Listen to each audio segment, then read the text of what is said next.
Welcome all to the Tales of Tyria. Welcome all to the Tales of Tyria.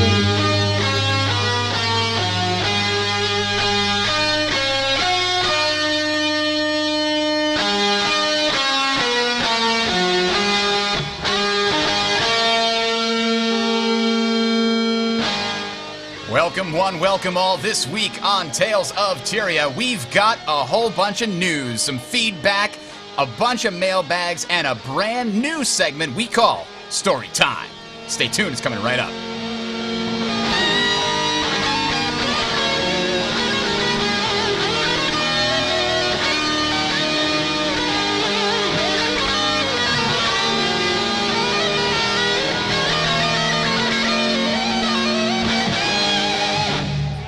Yes, welcome one, welcome all, welcome to another exciting episode of Tales of Tyria right here on the Sound Strategy Network.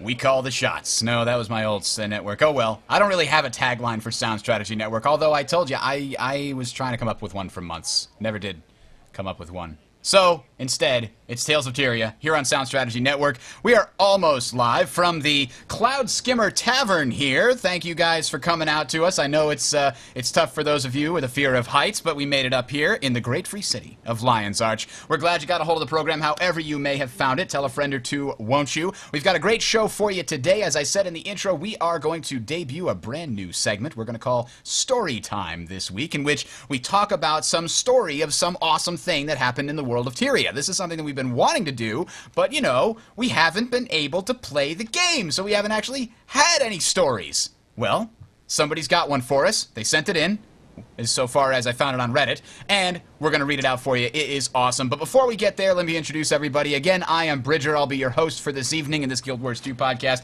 Also joining us, we've got Kai. Welcome to the show, Kai. Hey, it's like my headset. Yeah. Oh, it's not fair. You jelly. Not exactly, but maybe. But so, hang on. So, how did you get this? Did you buy it? No. I was actually sent it by Steel Series, and they were like, Sell hey, out! Sell out! have a headset. Yeah, so it's pretty cool. I've just been like trying it out and playing Guild Wars 2 with it and just seeing how I like it. But yeah, so far so good. No ear pain. It's all good. That's important. I've had headsets where after you wearing it for an hour, it's just agony. My temples are being crushed. How is everything else on it? So it's comfortable. How's the sound quality? Yeah. How's the microphone? The sound quality through the ears is really, really good. Like, it's so clear. Listening to Guild Wars 2 is amazing. The microphone, not so much. You couldn't use it with a podcast or YouTube. Talking to your friends on TeamSpeak, absolutely fine. But there's quite a lot of static noise, so I wouldn't recommend it for recording. But in regards to just chatting away, absolutely fine. So, perfect gaming headset. Also, well, that was not coming out right. Excellent. Also joining, I'm telling you, it's the sun, man. The yellow sun may do wonderful things for Superman, but for a pasty-faced man like me, it is not so great. Also wearing a headset, Vega. Welcome back to the show, sir. I am wearing a headset. Hello. Now, you're going to be gone for like the next 4 weeks after this, right? We're not going to see you. I'm gone for the next 4 weeks. I'm getting married this coming weekend.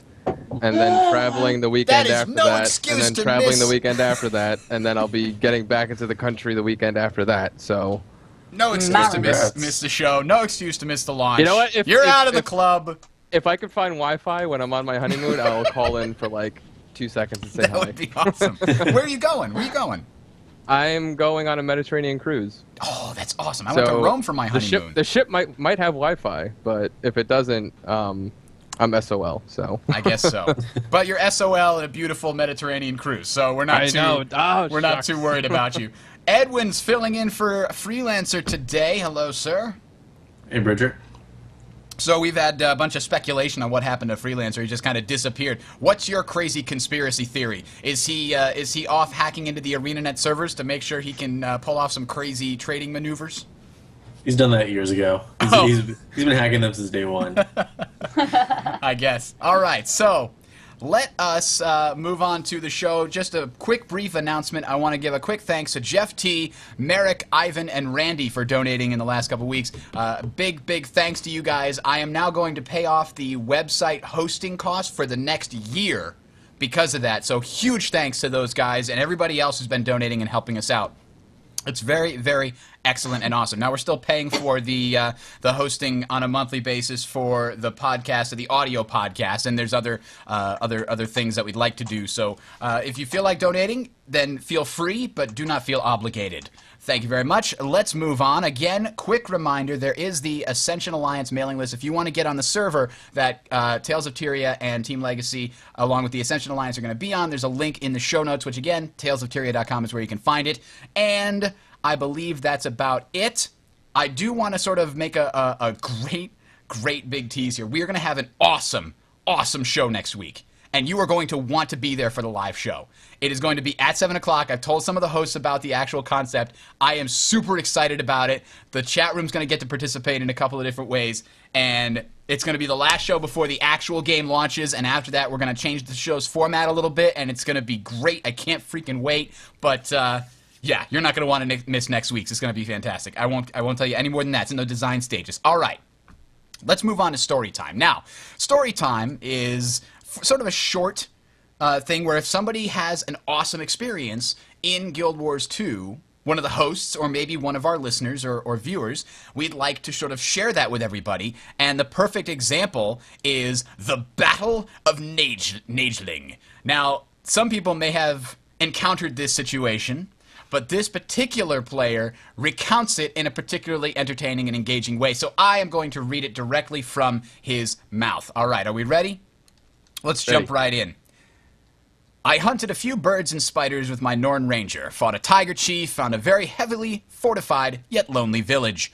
I decided to have a look around and hopefully find some treasure. Once inside, a drunken guard stumbled into me and requested a fight. I called his bluff, and sure enough, I kicked his ass. He politely apologized for being drunk and unruly and excused himself back to his post, still drunk. Further into the village, I came across a group of warriors gathering around a fire. I asked one of them what was going on, and he informed me that it was a sparring contest to see who was the toughest. I asked if I could join in for the fun. After a few minutes of punching, kicking, and wrestling, I managed to win their little tournament. But more importantly, I made a few friends. I decided to leave town in search of my buddy to show him this wonderful area. After I found him, I brought him to the town. While he was occupied slaughtering some birds just outside town, I decided I would check on my old friends. Upon entering the gates, I found the poor drunken guard unconscious on the ground. I promptly revived him, after which he mumbled something about a giant. I assured him he was dreaming, and that I found him passed out next to his post. Unconvinced, he scurried off. Upon further investigation, I found that all of my sparring partners had been knocked out cold. Confused, I went to wake them up, but before I can even manage to get one up, I heard a noise coming from the other side of town. A loud thud, as if something heavy had been dropped. I turned a corner, and a giant black guy, nearly 5 times my height, was staring at me. Terrified, I turned and ran straight for the gates. Just as I escaped the town, my friend was finally done gathering his dinner, and I told him to come with me.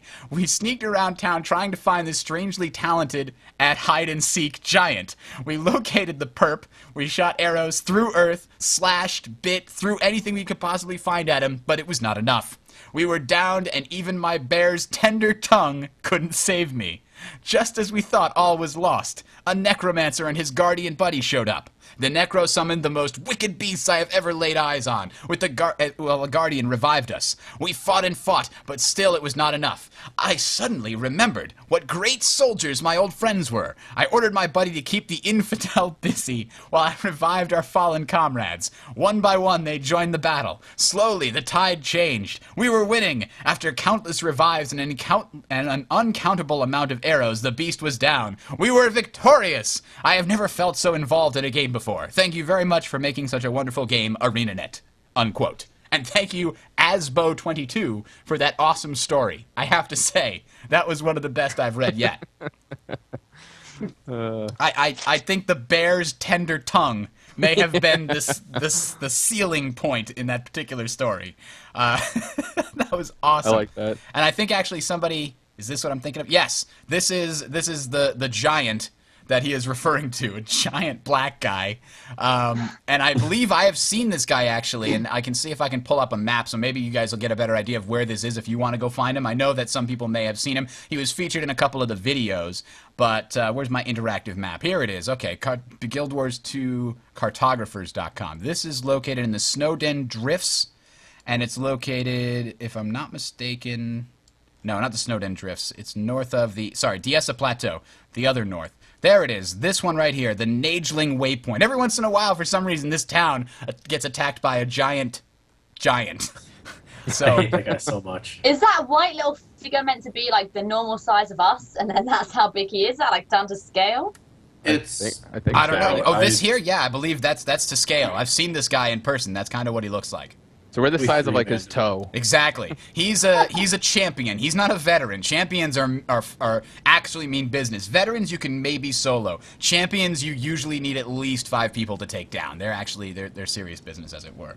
So the map site, for those of you looking, I see some people in the chat asking, is gw2cartographers.com. It's a pretty cool map site. It's got basically all of the various things labeled, and they kind of show you where it is and what you can actually edit this and add extra info to the various things. So it's very cool. Definitely check it out. gw2cartographers.com. So hopefully we're going to do something like that. We're going to have either one of the hosts or one of our fans who have submitted something send in some kind of awesome story of some awesome event that maybe some people will recognize, maybe some people won't. But for that, go ahead and send it to us, feedback@talesoftyria.com. So if you had an awesome story from World vs. World or PvE or whatever, go ahead. Even SPVP, if you have an awesome story about a comeback and some amazing thing that happened, send it to us, feedback@talesoftyria.com. We can maybe feature it on the show. Whew. Oh, man. I have a question, Bridger. Okay, what's the question? Why am I great and why is Vega freelancer? Oh, wow. Okay. Again, I I'm want going to to be pull the... freelancer. Then you'd be rich automatically without even trying, right? Yeah. Yep. That's a good question. All right, so let's fix that right now.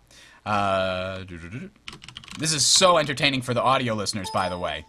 Nothing beats hearing them talk about problems with the video that they can't even laugh at because they're not visualizing it.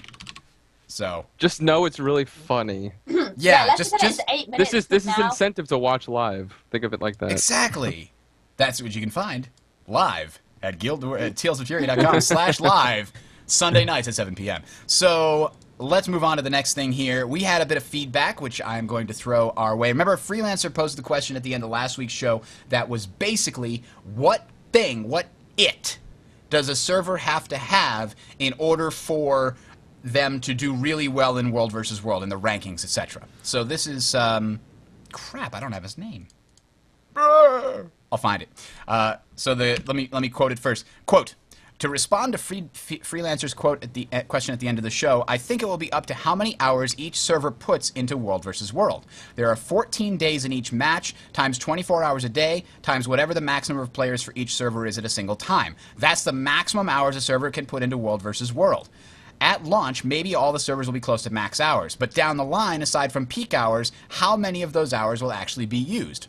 Even if an alliance is big enough to fill all the spots in a match within a time period, there has to be downtime for that alliance. I think the end result will be determined by how interested the players in each server are at World vs. World. You can train players to play, but you can't train them to be interested in playing. You guys already know this, and I think it will ultimately be the deciding factor for the #1 server down the line. Not communication, not organization, but because all the top servers should have those.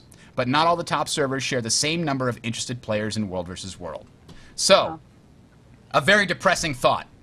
It's like, nothing important is going to matter. Only how many people are interested in playing still after a few months. That's, I don't know. I kind of agree with that. I mean, you can have like your alliances, you can have the guilds that are really interested in PvP or PvE or whatever, but if people aren't genuinely interested in playing World v World, you've got a whole server that's kind of got no one driving the force to go in there and, you know, capture things. And that's from Peter, by the way.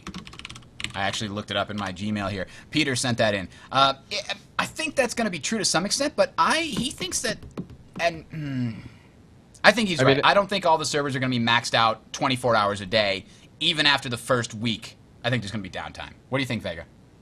Yeah, I mean, I don't know. I think 24 hours a day, 7 days a week will happen in the beginning, but once it dies down, yeah, I mean, that's a problem trying to get people interested in World v World, but it's the same thing with trying to get people interested in PvP or even PvE. They all have their, either you like it or you don't like it. So, yeah, I mean, it is a factor.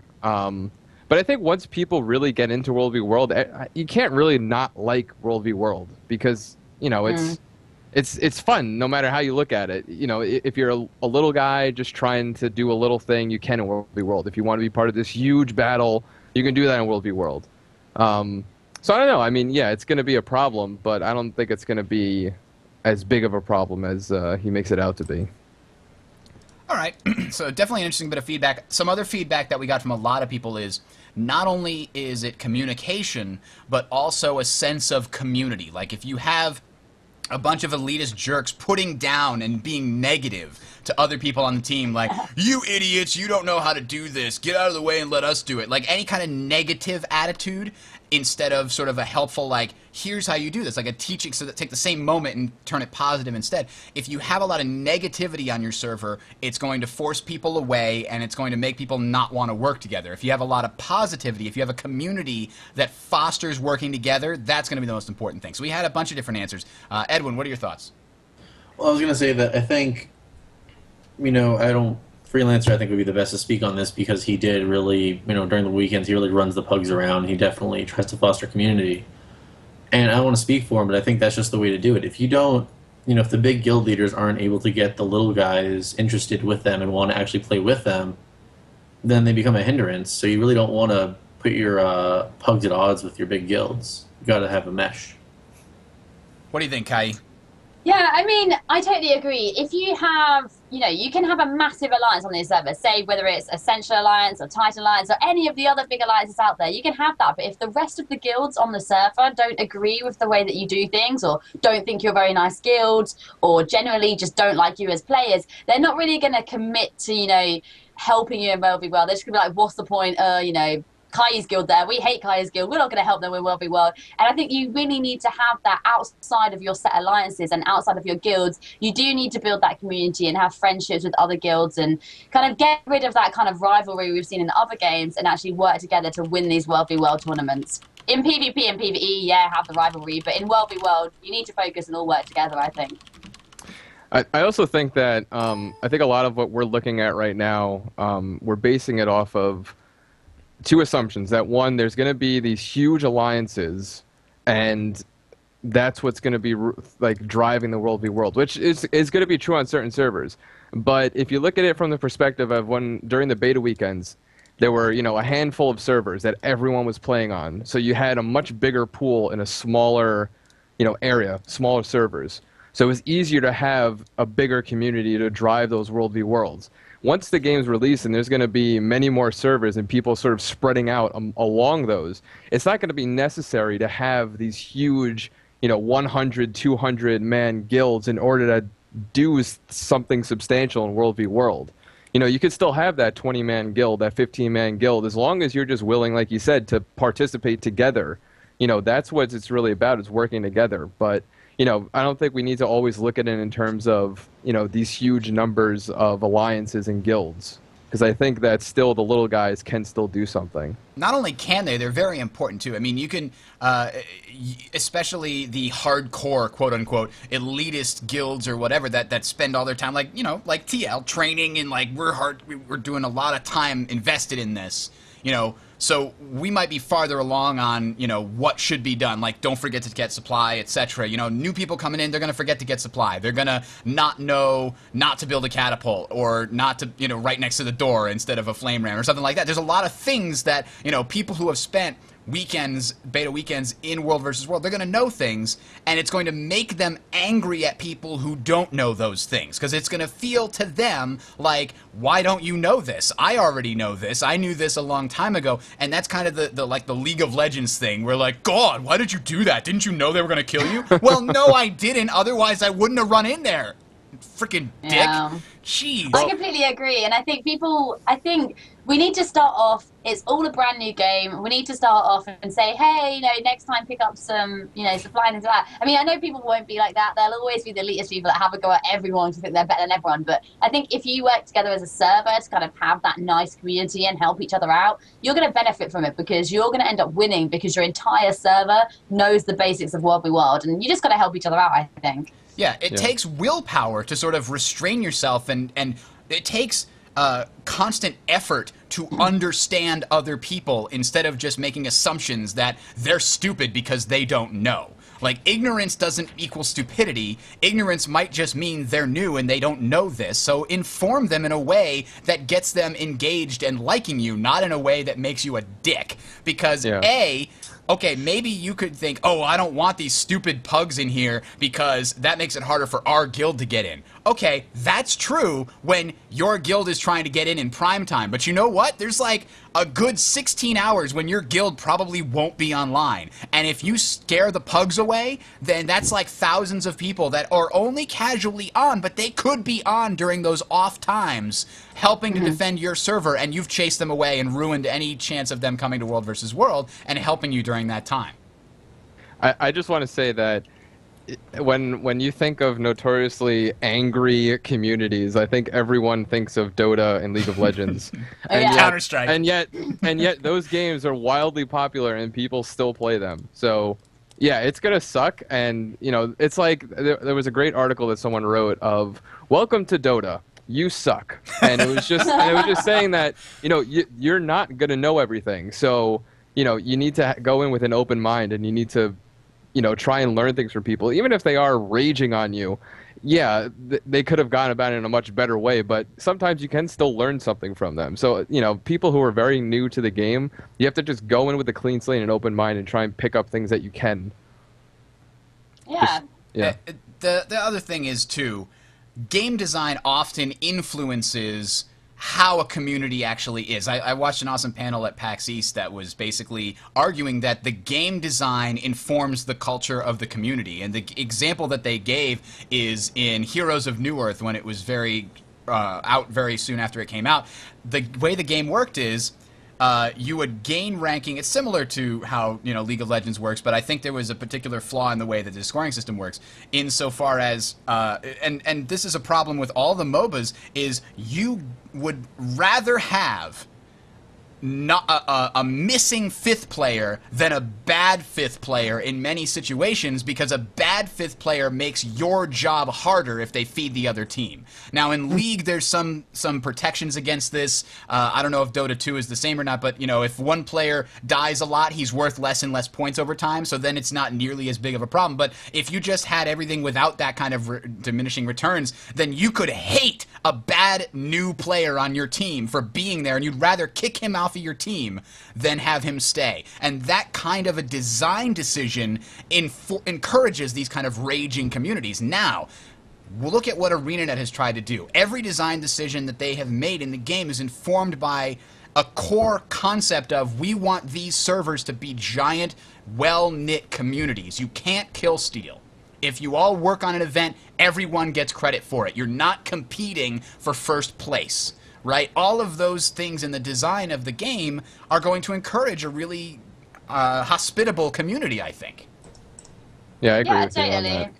They've got loads of things, like the fact you can be in multiple guilds. You're not going to have people like leaving to join the better guilds on the server. You can join multiple guilds. If you want to have a PvE guild and a PvP guild, that's absolutely fine. And I just think they, as you said, Bridget, they are kind of encouraging things that will make people work together and actually try and be more community focused, rather than just like, I'm in my guild, we're going to do our thing, we don't care about the rest of you. I think you have to care now about who is on your server.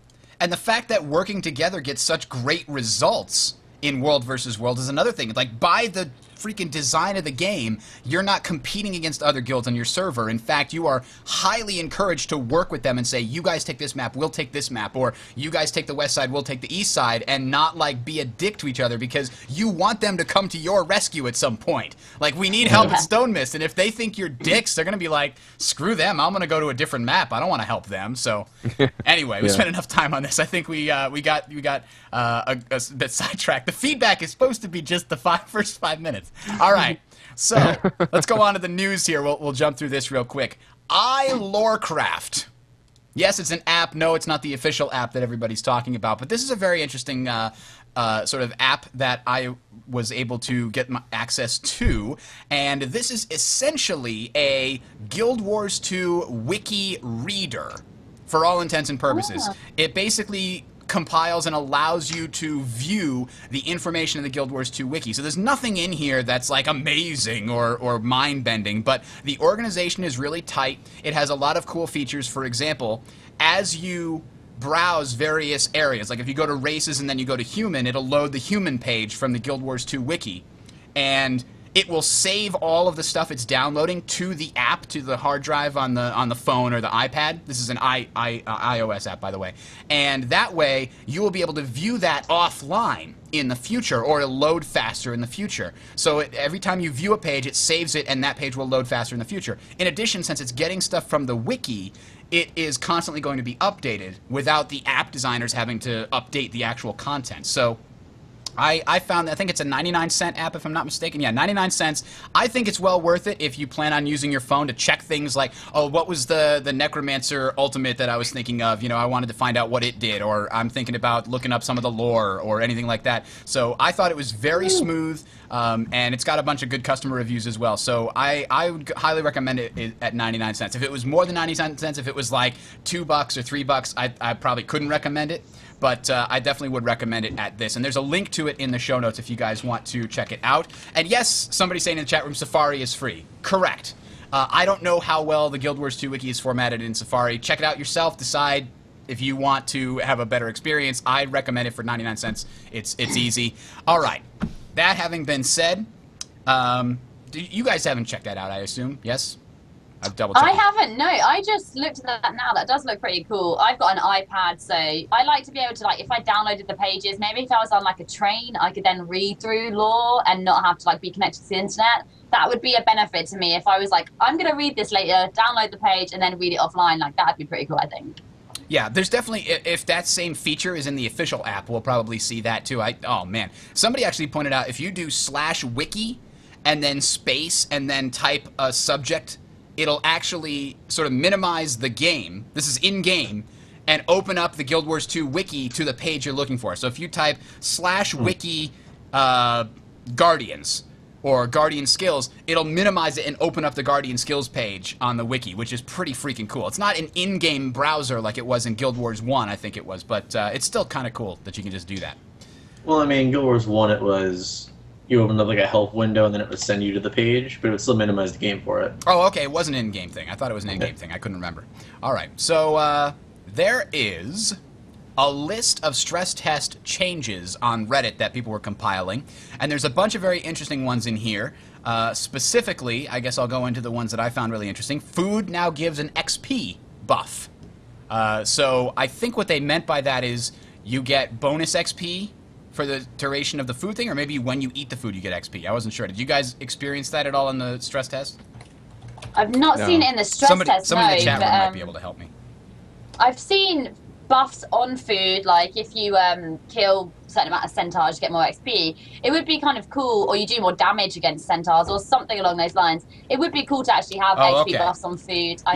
People are saying that there's some food that gives like plus 10 XP per kill for 30 minutes while it's active. So it's instead of some other food buff, which is like, you know, plus 2 power or plus 10 power or whatever it would, the equivalent kind of power level would be. So that's very interesting.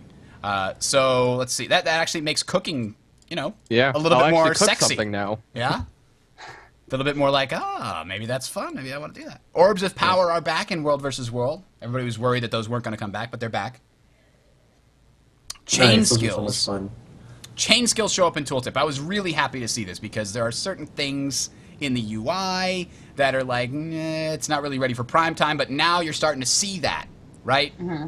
The fact that before, in order to understand what my one skill did, I would have to be fighting something and hovering over the mouse and trying to read it for the split second it appeared. And that's not easy. That. Yeah, that's horrible. Yeah. I completely avoided weapons that have chain skills just because I didn't understand what they did because it was too fast. Yeah, definitely. So that's definitely good to see. Signets will now tell you the exact value of their passive stats, and I actually noticed this for a number of things, including traits. They're getting more and closer, I guess, to their final values. So when they feel confident enough about a specific trait or skill, they are putting in the actual numbers that the stat gives. For example, the Elementalist trait that speeds you up over time if you're in air. It's one of the air traits, and that one used to just say you go faster the longer you're in air, and it didn't give you anything other than that. Now it says you gain 5%, I think it is 5% speed every 10 seconds you are attuned to air, maximum of 25%, bonus movement speed. So after 50 seconds, you're going at the maximum. So that kind of information is super important to me making a decision, like, do I want this trait or not? So those are clearly being put in there and getting more and more specific. That's very good to see. Mm-hmm. Bankers removed from all World versus World maps. Did they listen to our last show? Yeah, they watched Freelancer and was like, we are removing them from World v World now. He's AFKing, quote unquote, in World versus World. No, I'm not. I'm working the market. Get out so somebody else can get in. But I want to get in later. Yeah, I agree. They should have removed it.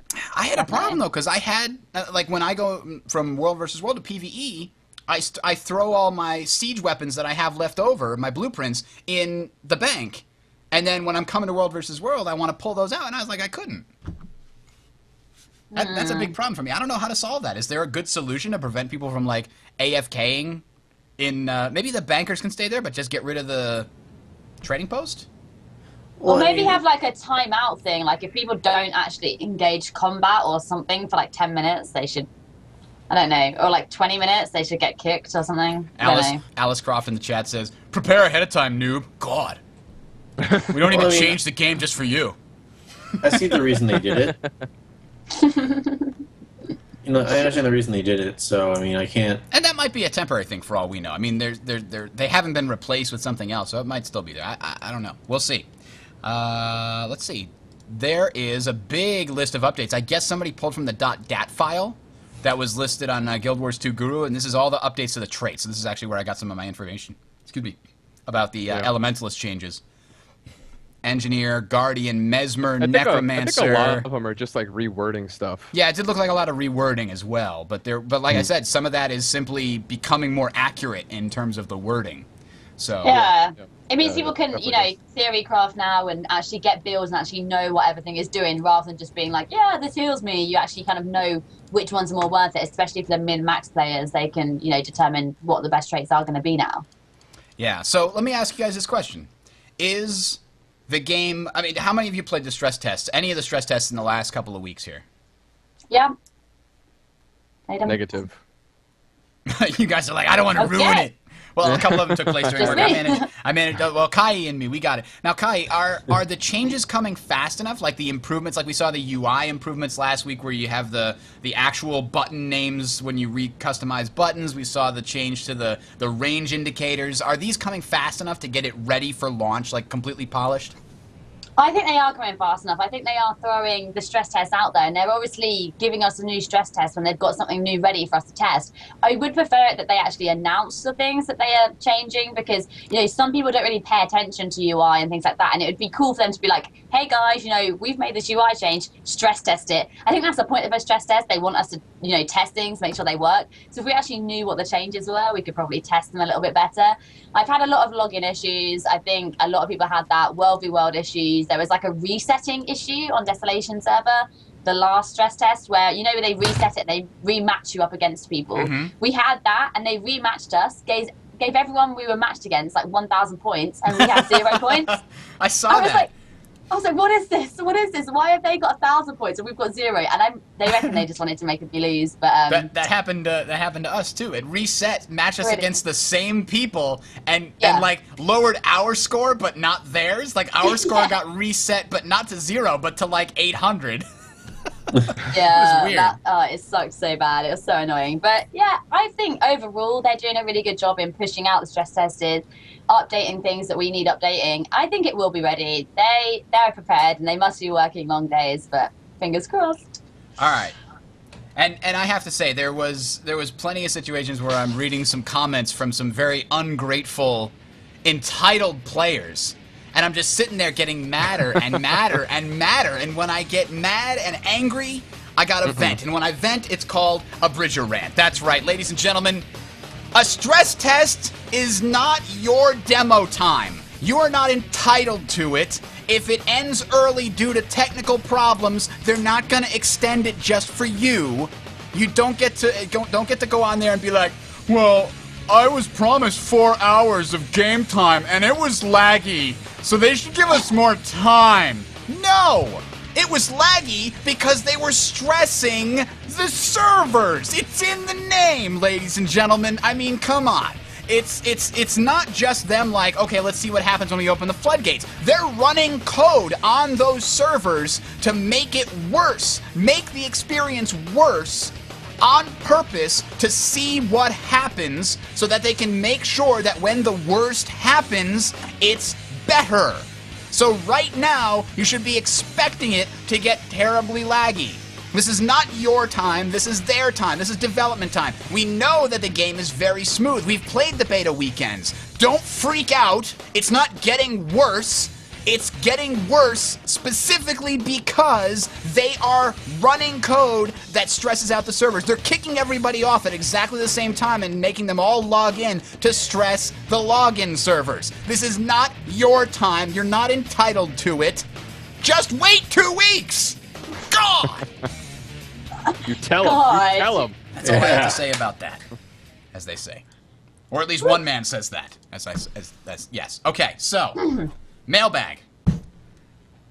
Let's start with a question from Tabe.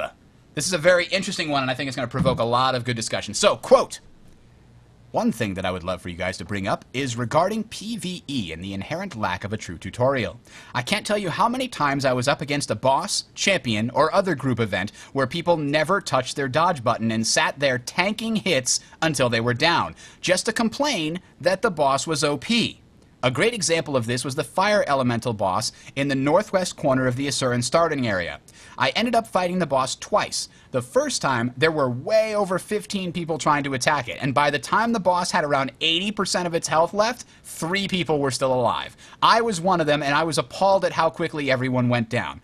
All you had to do was dodge out of the red circles when they appeared, clear out the ads when they spawned, and then I realized that no one was dodging, or even moving around very much. Unquote. So Tabe had a little bit more to add, but that's really the crux of his question is the game teaching people well enough? And I've had this question sort of from a couple other people as well. I mean, what kind of tutorial have we seen? It's not super robust, is it? Vega, you're laughing, man. What is it? Well, someone in chat said Vega rant incoming because I think I've made my stance pretty clear on tutorials and how to not baby gamers, and we showed that whole video of the Mega Man video, and like it says it perfectly, you know. So it's true. I'm not gonna rant, but we've already talked a little bit about what makes a good tutorial. So what could we do in Guild Wars 2 to teach people without babying them? I mean, let me put it this way. If we have new players, perhaps players brand new to MMOs, that stand in the fire and die, and if, like, we make it so that, yes, when you do poorly, you fail, because then you will learn, is that going to actually make people quit before they learn? That's the fear, right? See, well, here's the thing. So in other MMOs, if you died, it sucked because you either had to, run back to your body to pick it up and continue on, or, then you had to go and repair all your stuff, and there was all these expenses on it. And so when you died, it wasn't just this trivial thing. Like, it was a pain. In Guild Wars 2, when you die, you can, 9 times out of 10, there's going to be a little waypoint very close to where you died, so you just teleport back, even if you're not right there, if you need to go somewhere else and repair something like that. So dying is the learning mechanic. In all the starter areas, every starting area has that one big boss that is supposed to kind of teach you, the basics of dodging. Every big boss has this, a very obvious, oh, here comes the big hammer, you better get out of the way. And if you don't hit it, wow, that did a lot of damage to me. And then he does it again. And then he does it again. And it's supposed to teach you through repetition and failing that you got to dodge these things and you got to be aware of your surroundings. I don't want to see, every starting area, well, here's a 15-minute, 20-minute thing that we're going to teach you that when you see this red circle, you should dodge this way. And then when you see this, you should dodge that way. Don't baby the gamers. Let them learn it. I'm kind of going into a rant, so I'm going to let someone else start talking. Back in my day, they didn't have to tell me to jump over the pit in Mario. I figured it out.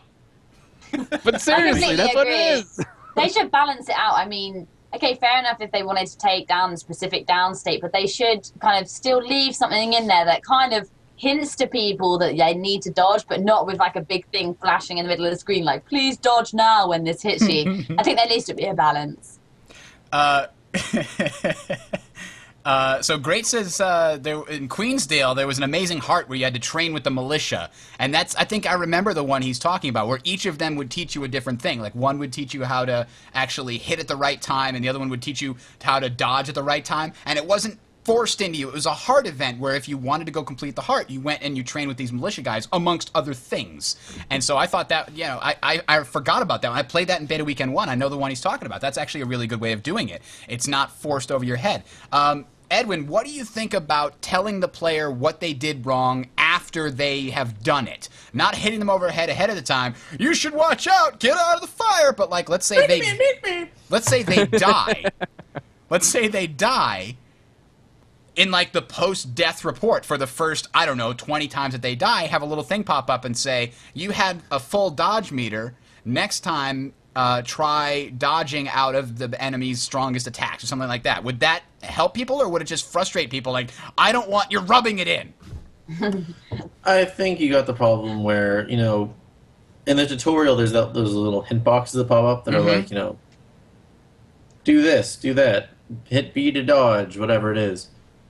So they definitely, you know, they explain it, and if you already know it, you just exit out and you turn off the hints. If you don't know it, you read the hint and you try it out and you find out, you flip around or whatever. But then there's the players that just don't understand. So I think you're gonna have that problem where it's really, they're the people that just are not gonna do it, and you're gonna have a problem of ever getting them to be able to do it properly. And then you're gonna have a small amount of people that are actually able to learn it that just didn't know about it, and you're gonna have the rest of the people that you know how to dodge and have already learned. And Meteorologist, he's right. I did play in Azura, and I love how they flip around when they dodge. It's the best. Yeah, if you make the dodge animation really freaking awesome, people will use it all the time. Yeah. Yeah. I was going to say that maybe this could possibly be also part of their game design. The fact that maybe the tutorial is lacking in some way, but maybe it's so that when you're doing a dynamic event and you see people not getting out of the poop and they're sitting there getting hit by it, you're supposed to tell them, like, hey, you know, you should probably dodge out of that, and I'm being really friendly and trying to help you and stuff, so let's do it. But I don't know, maybe that could be part of the reason why they're kind of keeping it, because they want people to help each other and kind of grow, I guess. Oh, man. I just had a stroke of genius. Uh-oh. You gotta make red circles that don't hurt you. They cover you in shit. Like some weird, like a septic tank geyser explosion event where, like, you're so disgusted you don't want to be in here because there's, like, shit falling. And so it's not like, okay, if you fail, you die. It's like if you fail, you're humiliated and your character's all covered in crap. So they're going to be like, how do I get out of here faster? They'll find the dodge button. I guarantee you if a septic tank explodes. I don't know, maybe that's not. Or they should just delete your character. Just delete the character. There's dodge, freelancers delete. method of changing everything to dodge. All right, so let me ask you this, guys. What is the best starting zone? Let's first talk about what's the best starting zone, just like visually, and just what's the most amazing starting zone that you're in. Kai, I know what you're gonna pick. The Silvaria one, definitely. Yeah, it's beautiful. One. Especially the freaking capital is amazing. Yeah, so and also cool. I found I leveled a lot faster when I played Silvari than when I played any other race, just purely because I felt like there was more stuff going on, there was more events going on. Right from the bat, there's like 3 events that can happen right, you know, where you start. Whereas the human one, it kind of felt that I was waiting for things to happen. I had to go and find things, and Silvari, I just kind of stumbled upon it. So it looks pretty, and I think it's more effective for leveling as well. Vega, what do you think? Of all the ones that you've played, which is your favorite starting area, sort of visually?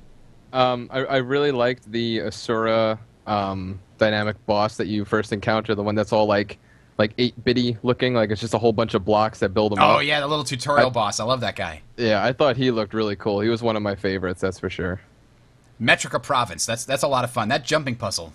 We talked about that in the past. Edwin, what's your favorite? Azura. Metrica. Yay! I mean, I got a couple of reasons. The first is that, you know, they have all the crazy floating bridges and all that, and the awesome jumping puzzle that you can do, which you can completely goof the second stage of that, by the way, if anyone... You just jump across and you're done. It's ridiculous. So... But then also the fact that it's just, you know, all technological, and there's teleporting, and it's just fun. I love it. Somebody just reminded me in the chat. As much as I loved the Asura, tutorial boss guy, there was a plant dragon in the Sylvari one. That, I think, actually, when I saw him, the Sylvari was the last one that I did. I had done all the other ones, obviously, in the beta weekend number one and number two. When I played the Asura first in number 3, and then I played the Sylvari, and I was like, they saved the best for last. Well, I saved the best for last, because that plant dragon is so cool looking. I'm like, whoa, I get to fight a dragon at level 1. Yes. Yes, What, does it I'm fall on from the board. sky and assemble itself? Yeah, like Legos and stuff. No, it did not. It comes alive and starts roaring everywhere. That's way cooler. It's made out of plants, man. It's Yeah. freaky. So Sylvari mine, dragon. I got to stand up for Queensdale. I was pretty blown away by how amazing Queensdale looks, especially when you look back at Divinity's Reach from up on a hill somewhere. That is a cool freaking view. That is so awesome. And the number of interesting things that are going on there, it really felt sort of like, a province outside of a major capital city. There were a lot of farms and marketplaces and suburbs, and there was even one sort of major suburb. It was called Beetle Run or Beetleton? Something like that. Beetleton, yeah. Beetleton. And that little suburb of a town is kind of interesting because it seems obviously built around this manor where the Baroness lives or whatever. And I know it's a dungeon because it had that door there. And I was like, what is this thing? And then I had no idea. I was like, maybe you get to go in this door when you're on a personal story and we get to meet the Baroness or the Countess or whatever it is. And then later on I go to play the Ascalonian Catacombs and I'm like, there's the door again. That's a dungeon. It was one of those moments. So that town had a lot of life in it, is one way to put it. I really liked that, and sort of finding and killing all the centaurs was a favorite pastime of mine. But I'll stand up for Queensdale. Now, what do you think is the best starting zone in terms of gameplay? Not just how awesome it is visually, but how it flows, things like that. Are you still sticking with the Sylvari, Kai? Yeah, totally. You've got meta events in the Sylvari zone. You've got random events going on. Pretty much every heart in the Sylvari zone has an event attached to it, and you'll find yourself just running up to it. You do the heart, and then you've got the event, so you're completing 3 things at once. And I just think you just leveled so fast compared to the others because there was just so much going on. And plus, those awesome plant dogs. You get to turn into one of them. Burn dogs. And Sorry, you get to spoilers. sniff stuff and run Sniff around. stuff. But then they get stolen and you have to chase and save them. I felt so bad. I like And dogs. protect them from spiders. Spiders! There's Yes! so much Stupid going on. spiders. All right. Vega, what do you think? As far as gameplay, Asura still, or are you going somewhere else? I still like the Asura. I like their little, in one of the first little quests you do, you have those little mini games where you got that little chessboard that you're playing with the golems and the kind of story they got going on with the golems, and I just really like the golems, so that they kind of make it for me. But Nobody's going with the Norn area and the attack of the never-ending bears? That's pretty Well, that's cool. the only good one in there, isn't it? I don't know. I didn't play too deeply into the Norn one, but I mean, I will say that a lot I of think people didn't overall like it. they all do a very good job of having a flow, to kind of get you to the hard areas and stuff. I mean, others I guess are a little bit better, but I think overall they all do a decent job of, getting you on the flow path. All right, Edwin, what do you think? What about the Char area, Edwin? I mean, those ghosts as far as the eye can see. I remember I was in the char area, I was level 7 or 8. I was just trying to get to the higher level content and, brush through the early level stuff and go higher. And there was that ridiculous char shaman that fireballed everybody with a flame shield. Yeah. And that was the first beta weekend, and I just, ran past it and I was okay. And everyone else, there was a pile of 50 corpses outside of this guy. It's ridiculous. I remember my then- guild talking about that, just complaining. I never saw it, but everyone was like, "Oh my god, this char shaman!" I was just like, "I have no Yeah. idea what you're on about." He was clearly a little bit OP. You just go south and you can go around. Yeah, you can go around. So, Well, they just went over there because it said event, and they're like, okay, an event. Let me go kill this boss. yeah. Nope. Game says nope. All I right, didn't so try the Sylvari, but I know the Azura and the Char I liked. The human one is great. It's sunny all the time or whatever. The only one I don't like is the Norn, and not because of the fact that it's icy or anything. It's just because you have this huge chunk of the zone on the south side that's just so sparsely populated. You run around pretty much the ring of the edge just getting all the hearts, and there's almost nothing inside the middle except for a couple events. And for a low level, that's not very fun. You want to be immersed in it to keep your interest. then you have to go back to the beginning and run through a weird channel. Yeah. And that's the one thing I don't like, is that it's so split on that one. Because you start at like the middle half of this long, tall thing, so you have to go down and then up again. Yeah, I could see that being a problem. But yeah, I think they all have their advantages and disadvantages. They all have at least some really entertaining stuff, like that giant bear attack, and there was a bunch of other ones in the Norn area actually that I thought were really clever and interesting. All right, so let's go on to the next question. One Maxed Kitten writes, quote, "This question is focused mainly around PvE. Sorry, freelancer. I ask this because some of my friends who I've persuaded to buy the game worry about how much they will be able to do solo. They are filthy casuals, but in a multiplayer environment, I wonder how much you can do things solo, as ArenaNet has in the past said that you will be able to do most things solo. Please correct me if I'm wrong. Thanks once again, and sorry for the longish email." Unquote. Well, that wasn't very long. But compared to some of the crazy walls of text we do get, One Max Kitten says, "How much can you do solo?" Who wants to answer him? I'll go for it. All right, go Vega. Well, just because the first beta weekend, I actually did this on purpose. That for the first night and half of the other day, I wasn't on TeamSpeak. I wasn't playing with any of my friends. I was just strictly isolating myself and trying to do what I could alone. And to be honest, it was just as fun as any other MMO I ever played, because they do such a good job of getting you to those dynamic events and sort of pairing you up with people. And like a dynamic event, you just get right into it. It's not, you got to look for a group and all this other stuff. So, and then even in World v World, in World v World, it's a little bit more difficult to kind of figure out where stuff's going on and how to really figure out where the flow is going. But I think it's a very good game to play solo. Yeah, I mean, I totally agree. There are aspects of the game that you definitely can do it solo. Anything that doesn't involve having to group up with 5 people. So if you're just leveling, you could get to 1 to 80 and absolutely do it solo. I'm going to play like devil's advocate here and just say it's not as fun. I really don't enjoy playing Guild Wars 2 solo. I love everything about the game, but I would much rather be running around in a group of 5 people, like doing loads of events, doing the hearts and enjoying myself, than just be running around on my own, because I just feel it doesn't scale well enough for solo players. When you get to like 2 people, it's cool, and then you get 10 people and it's like, yeah, this is amazing. You get like 20 people, awesome. But when you're on your own, it just kind of feels like there's something missing, like there should be other people around you. Less epic? Yeah, it feels like it should be epic with loads of people there, and when you're on your own, it's just like, I'm on my own, and it feels kind of repetitive, I think, when you're alone. Edwin. Well, I agree with Kai. I mean, like when you do, is it like the Angry Minotaur event in the Norn starting zone? You have to if you're by yourself, you kill like 7 or 8 and you're done. But it shows a progress bar from like 0 to 100%. So if 10 people show up and start killing them, all of a sudden that progress bar, it's at the same percentage, but you need another like 80 to kill. And when that scales like that, you get more experience. You get to do it with friends for another thing. You have someone to talk to when you're playing. I think that's always important in a massively multiplayer online game. But I definitely think it's much more fun to play this game solo than a lot of other games, just because it still feels as if the game's tailored to you, even when you're solo, for all the content that you can do solo anyway.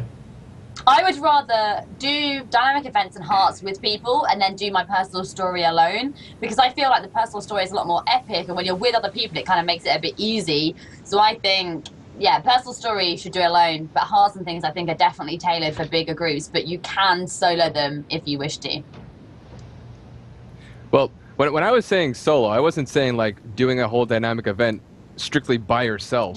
But rather playing not with them. Not playing like talking to people and partying up with people, like just running around and finding a group. I think it's very easy to run and just join up into a group and kind of like follow them along as you're doing, dynamic events and following certain meta events and things like that. Yeah, totally. Yeah. Yeah. I mean, but obviously, any game, the fun increases exponentially the more people you can get involved in any MMO. So that's... yeah, and I think like you guys have been saying, for a game that if you're playing by yourself, you'll probably almost never be by yourself. It's like you'll be alone together with other people. You won't necessarily be talking with them on TeamSpeak. They're not your friends, but you might exchange a word or two, like, hey, help me with this, or good job, you saved my life, or whatever, or thanks for the res, or whatever. So you're going to be probably interacting with other people, even if you're not saying anything to them. You'll probably still work with them to complete a dynamic event because, that's just how it works. You don't have to fight it on your own. Now, as for things that you can't do alone, champion level monsters, like if an event spawns and it's a champion, like sort of one of those end of the line dynamic events, like after a whole bunch of other things have happened, the champion comes out to try and fight you guys. Those ones I have not been able to solo in any situation. Like, I have tried using the same tactics I use on a veteran, which, I use a lot of stuns and knockbacks and knockdowns and dodges and endurance regen. He doesn't care. He doesn't get stunned very much. Like, he has boons that make it so that you can't knock him down. Like, it's specifically designed for more than one person. So that's about the only content that I have found, aside from dungeons, obviously, that you can't do alone. And those are about 5% of the things in a zone. You can certainly complete a zone without anybody else. You can do that completely alone if you wanted to. But I agree with Kai. It's definitely more fun doing it with more people. Yeah. All right. Let's move on to the next question here. This is the last question from Nexessor. Quote, believe it or not, I just this morning found your YouTube videos. Now I know where I will want to hang out for the next 17 days. I looked briefly through Season 2 episodes, but did not see an episode specifically focused on the techniques of constructing a build. Is there one? I will figure out utilities, traits, and weapons that will work for a profession, but how do those three systems work together to form a viable build? Is a bit of theory crafting I would like to know more about. Hoping you will ramble and will offer some direction. Thanks. Oh, sorry, hoping you follow my ramble. Not like, hope you will ramble about my question. That's weird. All right. Thank you, Jack. So let me ask you this. Vega, if you're kind of constructing a build for your character, what do you like to choose first? Do you like to look at your traits first, your utilities, or your weapons? Usually I'll start with my weapons and then go on to traits and then pick up my skills based on how I want to do my traits. But sort of as like a general overview, starting out the game even if you played other MMOs before, Guild Wars 2 plays so much differently that when I look at my character, I try and start off as being a little bit more survivable. So maybe being a little bit more bulky and having skills that'll let me escape more, as opposed to going, the polar opposite of like a glass cannon kind of build. I prefer, starting out with that it lets you kind of learn the game more. If you're dying all the time, you're not going to learn as quick as if, you might be a little more tanky, maybe not killing things as fast, but it's better off than dying really quickly. So usually I like going with things that are going to allow me to survive better, whether that's CCs and stuns and knockbacks and all that kind of stuff, but also things that give you movement speed and such. But survivability to me is very important when you're first starting out. Okay. Yeah.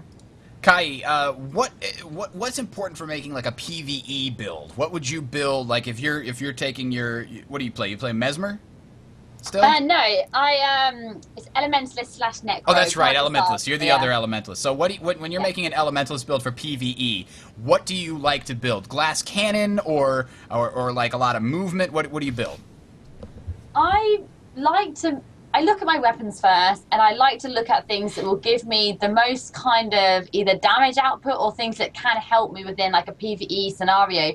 So if a lot of my skills kind of seem like they don't really do much, if it's just kind of like, heals people in an area, and I think that might not actually be useful if I'm doing this kind of thing on my own. So I like to look at the individual skills and definitely look at the weapon first and decide, I think, this is going to be useful in this situation. I know there's some, for example, just throw it out there, some of the engineer weapon combinations, I feel like this will never be useful. Like, this won't be useful in any PvE situation ever. So that weapon, like, that's a whole skill wasted. So I'm just like, not going to use that weapon. So I like to decide kind of what's the best, and then I will kind of build my traits and around that and my utility skills as well. But yeah, definitely weapon first. I actually kind of go the opposite. I mean, I usually pick a weapon and at least for my elementalist, you have so few weapon choices. It's like staff for world versus world.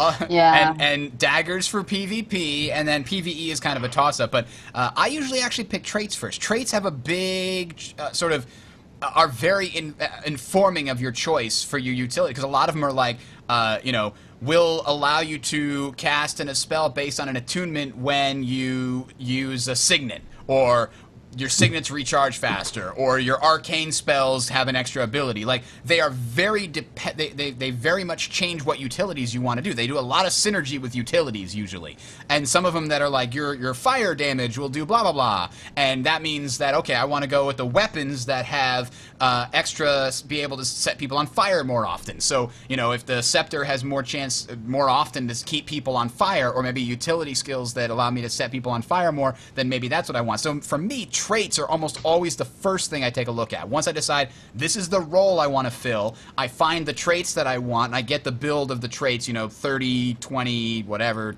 20, then maybe that's what I go for, and then I use that blueprint and figure out what synergizes with that for my utilities and my weapons. Edwin, is that something that you do, or you go in a different direction? I mean, okay.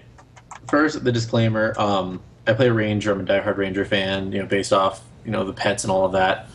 A lot of people Beta Weekend 3 were like, oh, Ranger Greatsword's terrible now. They nerfed it. But it looks so cool, man. No, here's the thing.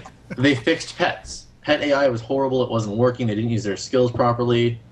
Now they actually work. So your pet does, twice as much damage as you do, and you just micro it, and you do as much damage as you used to if you had a Greatsword. So I run Greatsword, and I go Glass Cannon. I test everything in PvP, and I look at it as, what do I want to do? Do I want big numbers? Do I want to be able to defend? Do I want spirits? Once you get that, you build your traits. Utilities are really based off the traits for Ranger, anyway. Unless you're just doing an all-around build, and you just do signets and whatever, you don't use them. But for the most part, I really do build my entire build around the traits, and then use Greatsword and Axe Warhorn like every other Ranger does. All right, so Vega. Oh. All right, go ahead, Vega. I was just gonna say, like, for when I played Engineer exclusively, and when pretty much what I did was I was looking at my skills and sort of trying to figure out what type of Engineer I wanted to play, or how I wanted to play my character. And then after you kind of look at the skills, then you kind of have to look at the skills and the traits at the same time to see which ones really synergize well. So I think it's not exactly like, you pick your weapon, you pick your skills, and then you pick your traits. You kind of have to look at them all at the same time and try and figure out how they're going to work together. So it's not as simple as, step 1 do this, step 2 do this, step 3 do that. All right. So let me ask Edwin, what's important for make a world versus world build? Like, if you're good, what kind of things do you have to have in a world build? Do you have to have, I don't know, condition removal, or CC, or stuns? What's really important in world versus world? World versus world, skill-wise, you need CC. Especially when you're on a siege on a door. If you can't stop people from getting inside the door, then you're not going to be able to stop them from bombarding. And you're talking about if you're sieging a door, and an enemy player who's a defender of that castle or keep or tower is trying to sneak past you and get inside the battlements, you need to stop him and prevent him from getting inside. Is that what you're talking about? Yeah, if you don't do that, then they can run inside, set up arrow carts, ballista, whatever. And then, if your team doesn't have the ability to stop someone getting in, you're not going to have the ability to kill them before they can, retreat and heal back up. And I've spoke with Freelancer on this before, really late Beta Weekend 3, and he was like, I don't use toughness in world versus world. If you're gonna die, you're gonna die. It doesn't matter if you have an extra couple seconds of life. They're gonna kill you. So go for damage and have fun with it. So basically, if they're focusing you already, it doesn't matter how much toughness you have, you're gonna die. There's just always too many of them if you're being focused, right? Yeah, an extra 1,000 health or 2 seconds of being able to get hit aren't gonna help you. If you're gonna die, your allies aren't gonna be able to come in and save you. If they can save you, or your high quality play style, then you're gonna be able to get out of there and be safe. I don't know about that. I mean, there's been plenty of close calls that I've had, or situations where I've almost dodged out of range of somebody, but I died just a little bit. But you might be right. Those situations might be too few and far between to really warrant going that far into toughness. It's going to take a little bit for me to really form a good opinion on that. Now, you're talking about CC. Can you define, maybe for the people who don't know, what is CC and what is hard CC? What's the distinction? What do they even mean? I'm not sure how it's defined in Guild Wars 2 compared to other games, but I know that immobilize, stun, daze. Are there any Did more? you just have like a brain aneurysm? Are you Awkward okay? No, I know that. Eh? I know that. Immobilize makes it impossible to move. Daze makes it so you can't use any skills, and stun actually makes it so you can't move you can't move and you can't do anything. And I'm not sure what other are counted as CCs. I know that chill and cripple could be kind of counted as controlling, but they still move around and they can still cast stuff. Yeah, Chill kind of extends cooldown regen, so maybe.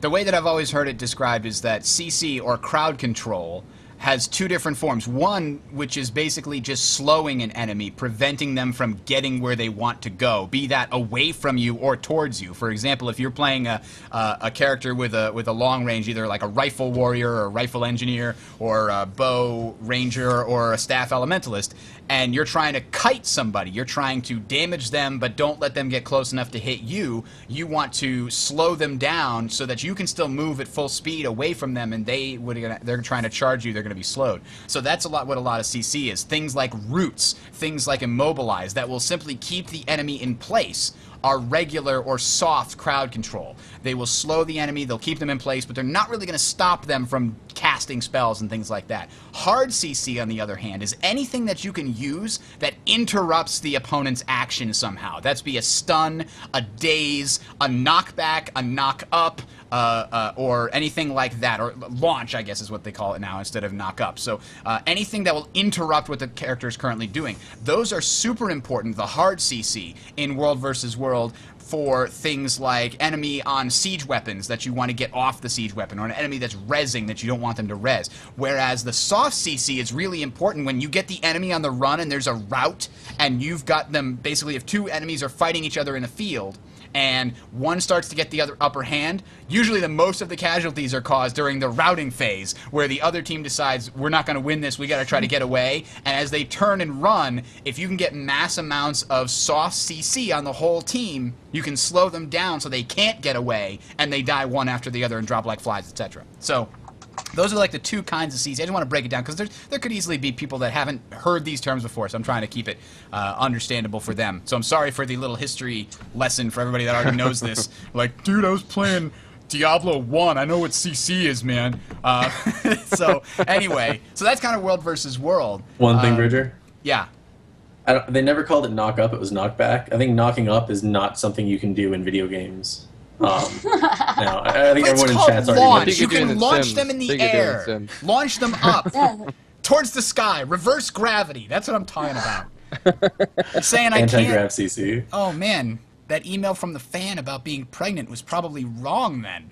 Can't knock people up over the internet. Okay, that's good to know. That's good to know. All right, just kidding. So, we don't really have any PvP experts on here. What's the most important thing in a PvP build? Anybody have anything to add to that? Mobility. Condition removal. Yeah, I think condition removal is what I've heard the D1A guys talk about when they've been chatting with them. Speed boosts. I like Speed's very mobility. important too. Yeah. Speed's important, but condition removal I feel like is very important because you've got, like we said, the soft CC where people are going to keep you in places, and you want to be able to remove that or remove confusion or anything else that gets put on you, like fear or anything like that. So the split seconds of the, if you're running in a random direction from fear for a second and a half, that could mean the difference between your team winning and your team losing, especially if it's an AoE fear or something like that. So, and stability and things like that. So that's very important in PvP. And PvE, I think what's important in a PvE build. Damage.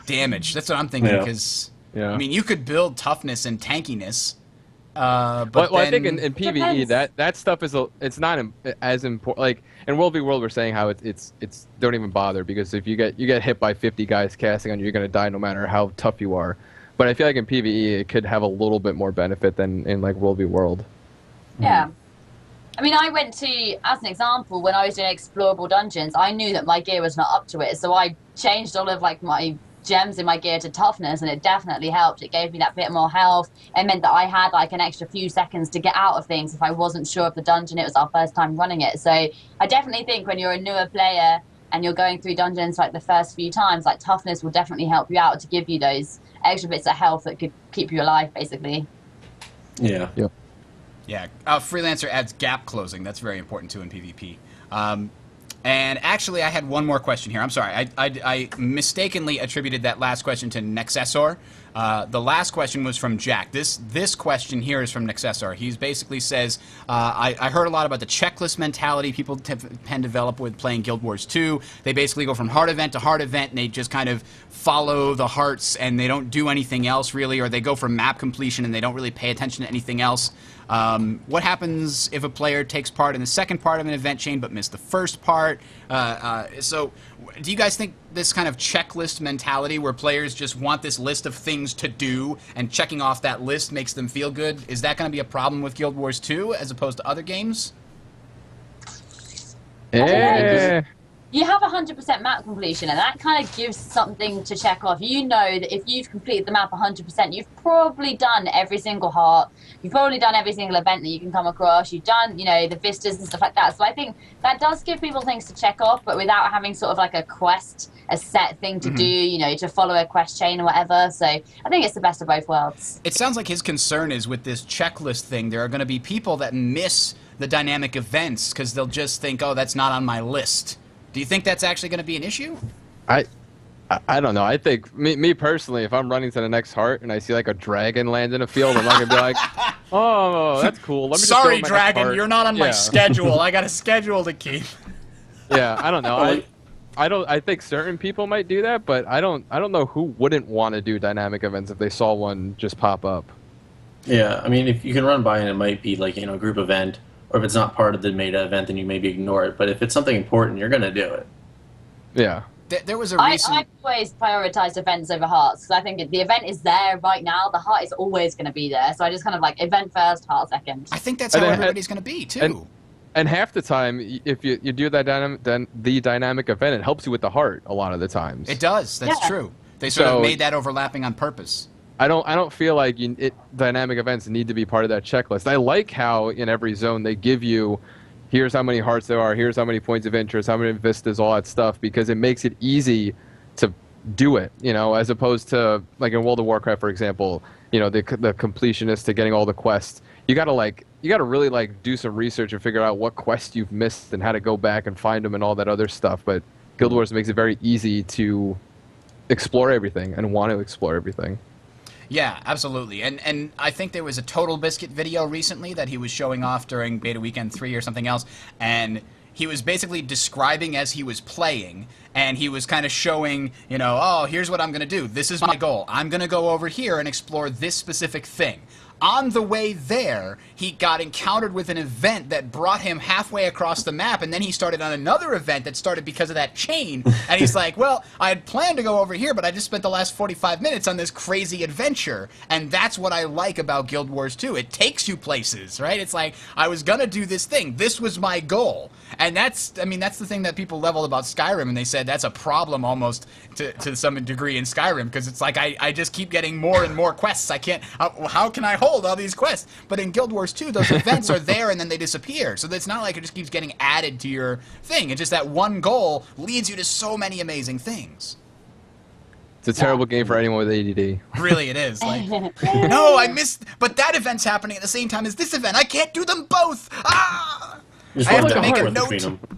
I just do that one, and then I make a note about that one. As soon as that one's done, I run over there and I wait until it comes back. All right, so I hope that answered the question that you were asking, Nexessor. And I'm sorry I got the wrong question there. I think that's about it for this week's show, ladies and gentlemen. Next week, again, remember, it's going to be freaking amazing. Stay tuned. I'm excited. It's going to be good. It's going to be good. I have a really good idea planned, and you're not going to want to miss it. And, of course, after that will be the first show post-release, 7 p.m. on the 26th, after we have had 2 full days of playing the actual game. So we're going to have some good stories, I hope, from that.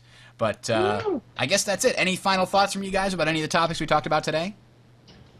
I was going to say that, mate, like, if you're running through a zone and your screen zooms out an extra bit, go find out where the dragon is. Because, like the Shadow Behemoth or whatever, he's something just going to be alive. Just happened, yeah. And and that's, I wish, I haven't done the Shadow Behemoth yet. He looks so cool, though. Never managed to find him. All right. Oh, I love that guy. That's going to be one of my goals when the game comes out, is do all those meta events, because they are cool. All right, I guess that is it, ladies and gentlemen. We are going to be signing off for the night. Remember, 7 p.m. Eastern Daylight Time, Sunday nights, right here, talesoftyria.com/live is how you can participate, and next week is going to be extra special. Check us out on Twitter, @Tales of Tyria. This is Bridger, signing off. Good night, everyone. Bye.